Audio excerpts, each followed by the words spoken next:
Hola mis queridos hermanos, seguimos con nuestro estudio de Lucas. Vamos a estudiar Lucas 7, 1 del 8 al 56. Actividades y asociados de su ministerio. Aconteció después que Jesús iba a todas las ciudades y aldeas, predicando y anunciando el evangelio del reino de Dios y los 12 con él. Lucas 8, 1. La vida del Hijo del Hombre aquí en la tierra es un vivido tapiz de eventos y entrevistas. En la porción que tenemos por delante, Lucas presenta la última parte del ministerio en Galilea, pero lo más importante es que nunca descuida al incluir sus enseñanzas. Los milagros de Jesús, 7 del 1 al 17, la curación del siervo del centurión. El autor sigue presentando la evidencia de que debían identificar al Hijo del Hombre ante cualquier testigo. Desafortunadamente para la ceguera espiritual que había en la nación, pocos respondieron de corazón. No obstante, de vez en cuando alguien daba muestras de tener una gran fe, aún entre los gentiles, a quienes los judíos consideraban religiosamente marginados.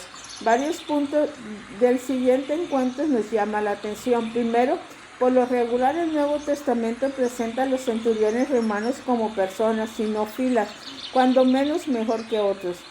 El de esta narración era conocido por los mismos judíos como digno, término que se emplea para indicar que tenía cierto valor. El autor cita la razón porque ama nuestra nación y nos edificó una sinagoga. Tercero, algo de su carácter se revela en que quería mucho a sus siervos, 7:2, y le reconocieron: no soy digno. Esta palabra significa no llegada a la medida o deficiente, dando muestra de humildad.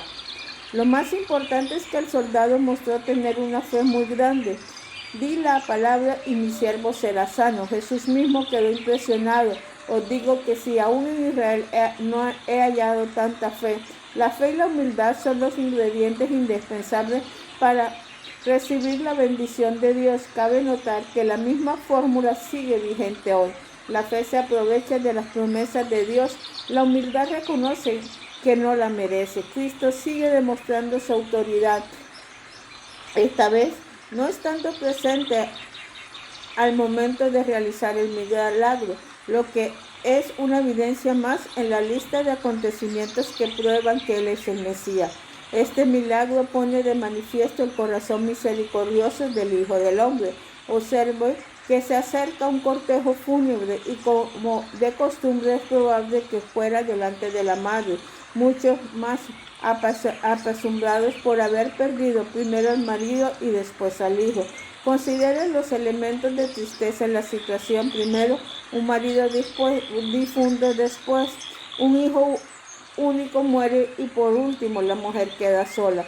Jesús, comprendiendo su sufrimiento, resuelve el problema sin dilatación. Con palabras sencillas pero directas y con gran poder de Dios que había en él, dijo: joven, a ti te digo, levántate.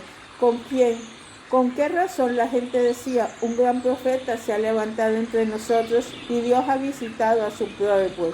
Habiendo autenticado su persona y su mensaje con los milagros efectuados hasta entonces, aquí demuestra su poder sobre la muerte, el enemigo de todo ser viviente. Lástima, porque aunque parezca increíble, este milagro solo tuvo un efecto pasajero en el pueblo. Los milagros de Cristo eran para autenticar su mesianazgo y enseñanza. A estas alturas, Juan el Bautista regresa a un calabozo hacia la fortaleza de Herodes. No era lo que Juan había esperado después de haber anunciado que el Mesías prometido estaba en camino. Cualquiera hubiera pensado que el Mesías Rey iba a inaugurar un reino de inmediato y que sus heraldos o precursores ocuparían un alto puesto de honor, pero en vez de ello estaban en cadena. Juan no tenía conocimiento de los detalles del plan de Dios. Por eso envió a uno de sus discípulos para preguntar a Jesús: ¿eres tú el que ha de venir o esperamos a otros? 7:19. El Hijo del Hombre lo tranquilizó, señalando las obras que autenticaban su persona y ministerio. En efecto dijo: soy quien soy. Dios hace lo correcto siempre a su debido tiempo y Jesús es Dios. Después que los mensajeros salieron, Jesús hizo un fuerte elogio acerca de la persona del ministerio de Juan el Bautista, diciendo: primero, era un hombre firme en su convicción, no se dejó influenciar por las pasiones de religiosos ni políticos, era abnegado, estaba tan entregado a su tarea profética que se negó a sí mismo, acogiendo llevar una vida simple y rústica, acorde con el mensaje de arrepentimiento que predicaba. Era más que un profeta, porque no solamente predicaba la venida del Mesías, sino que lo había visto en carne presentando a sus oyentes. Era un profeta único porque él mismo había sido profetizado como el que anunciaba el Mesías.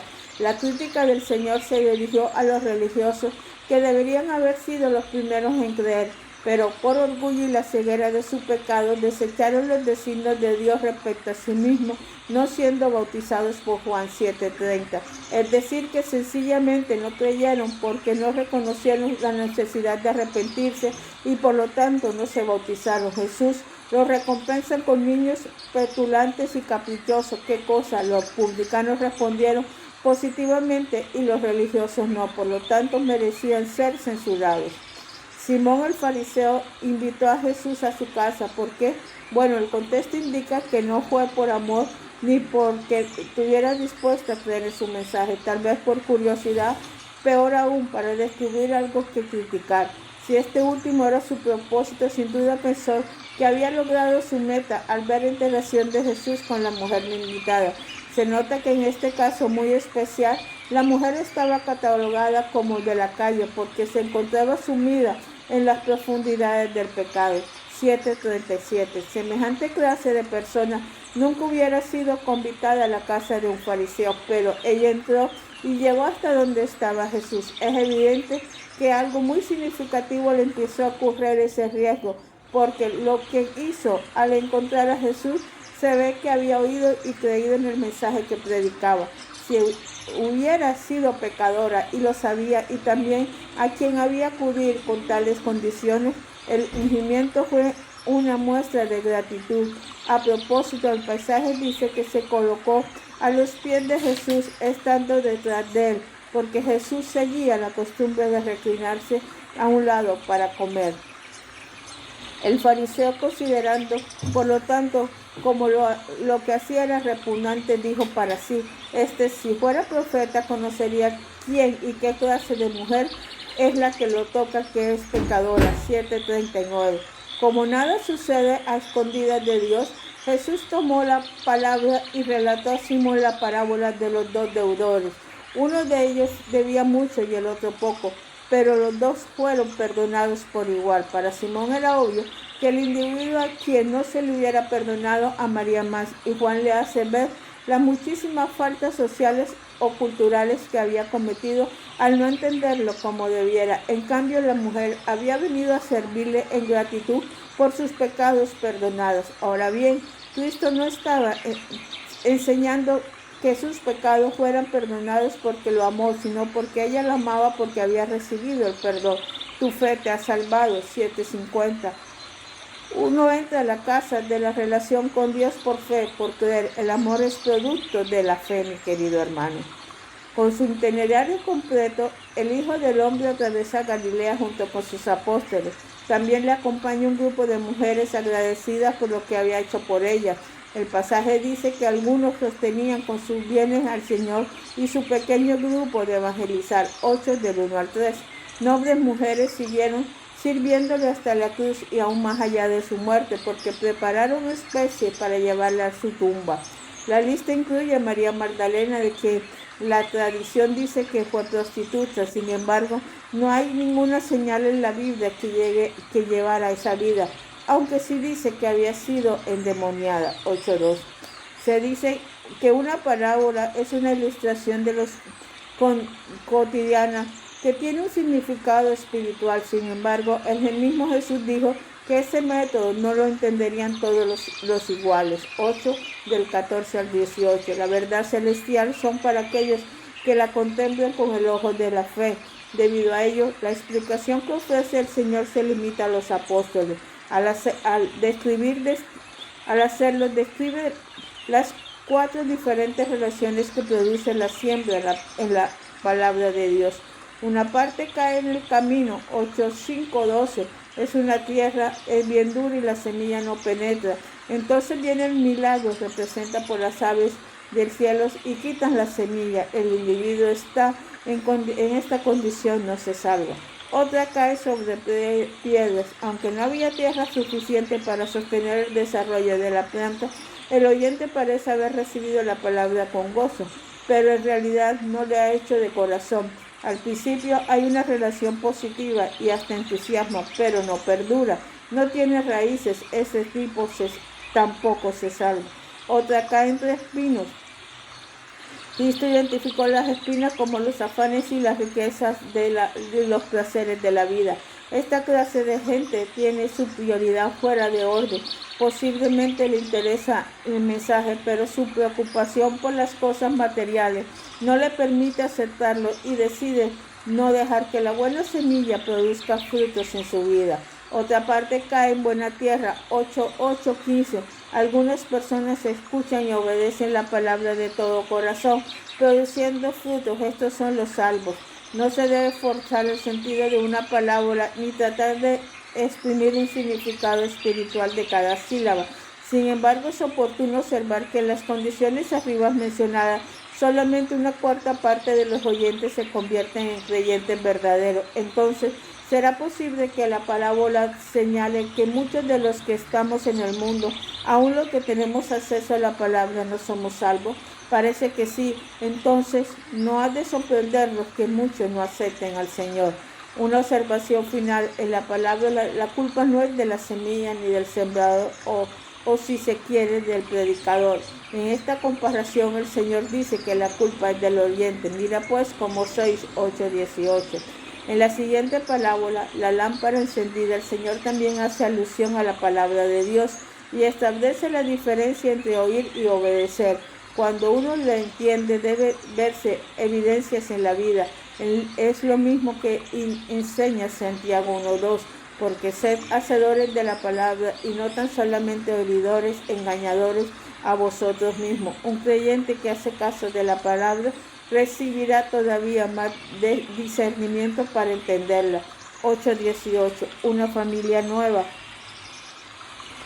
8:19-21. Jesús dice que los que oyen y obedecen sus mandamientos son como la familia. La relación espiritual es más importante que la física. Tal vez su familia vinieron a verlos para disuadirlos o impedirle que continuara con lo que ellos se creían en la actividad frenética. Sin embargo, Cristo demuestra que no debemos permitir a los seres más queridos que nos desvíen de la voluntad de Dios. La familia de Dios escucha siempre y obedece su palabra. Jesús acababa de enseñar que es necesario escuchar su palabra y obedecerle, y a continuación apoya su mensaje con las obras que solamente el Mesías podía hacer. En el lago de Galilea era famoso por sus repentinas y furiosas tempestades. En una ocasión el Señor descendió cruzarlo con sus discípulos, pero se vinieron amenazados por una de ellas. Debido a su violencia excepcional, nos preguntamos por qué debe a las intervenciones de Satanás.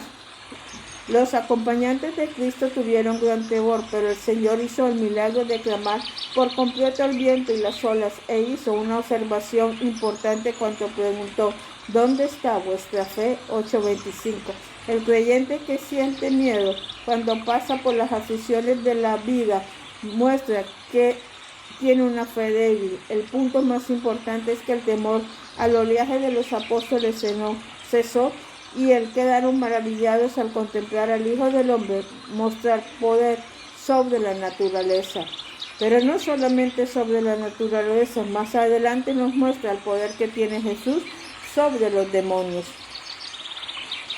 Un demonio es un espíritu maligno, siervo de Satanás. Entonces un endemoniado es alguien que está controlado por un espíritu así.